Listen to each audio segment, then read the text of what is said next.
ஈரோடு மாவட்டம் பவானிசாகர் அருகே மூதாட்டி இறப்பில் திடீர் திருப்பமாக நகைக்காக தம்பதி கொலையை அரங்கேற்றியிருப்பது தெரியவந்துள்ளது. நெருக்கமாக பழகி திட்டம் போட்டு மூதாட்டியை கொலை செய்தது எப்படி? ஈரோடு மாவட்டம் பவானிசாகர் அடுத்த தொட்டம்பாளையம் பகுதியைச் சேர்ந்தவர் சுப்பிரமணியம். இவரது மனைவி யசோதா.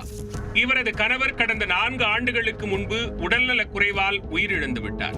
யசோதாவிற்கு 2 மகள்கள் மற்றும் ஒரு மகன் உள்ளனர். 3 பேருக்கும் திருமணமாகிவிட்டது. இதனால் கணவரின் இறப்புக்கு பிறகு யசோதா வீட்டில் தனியாக வசித்து வந்துள்ளார்.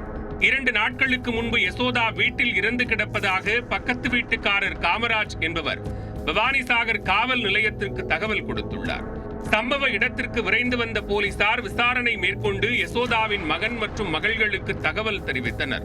உடலில் எந்த காயங்களும் இல்லாத நிலையில் இயற்கையாக இறந்துவிட்டார் என அவர்கள் நினைத்தனர். இதனையடுத்து இறுதிச் சடங்கு நடைபெற ஏற்பாடுகள் செய்யப்பட்டு வந்தது. அப்போது யசோதாவின் மகள்கள் இருவரும் தனது தாய் கழுத்தில் இருந்த 2.5 பவுன் தங்கச்சங்கிலியை கவனித்தனர். அது கருத்து போயிருந்தது. இதில் சந்தேகமடைந்த மகள்கள் இருவரும் நகையை சோதனை செய்ததில் அது கவரிங் என தெரிந்து அதிர்ச்சி அடைந்தனர். இதுகுறித்து பவானிசாகர் காவல் நிலையத்தில் தாயின் இறப்பில் சந்தேகம் உள்ளதாக மகள்கள் இருவரும் புகார் அளித்தனர். புகாரின் பேரில் சந்தேக மரணம் என வழக்கு பதிவு செய்த போலீசார் விசாரணை மேற்கொண்டதில் திடுக்கிடும் தகவல்கள் தெரிய வந்தன.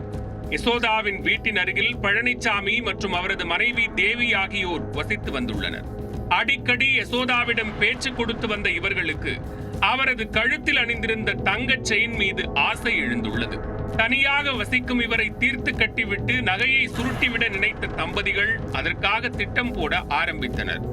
சம்பவத்தன்று வீட்டிற்குள் நுழைந்த தம்பதியினர் யசோதாவின் முகத்தை மூடி மூச்சை அழுத்தி கொலை செய்துவிட்டு கழுத்தில் இருந்த தங்கச் சங்கிலி மற்றும் 1/2 பவுன் கம்மல் ஆகியவற்றை திருடிக் கொண்டு அதற்கு பதிலாக கவரிங் நகைகளை அவரது கழுத்தில் போட்டுவிட்டு தப்பிச் சென்றது விசாரணையில் தெரிய வந்தது.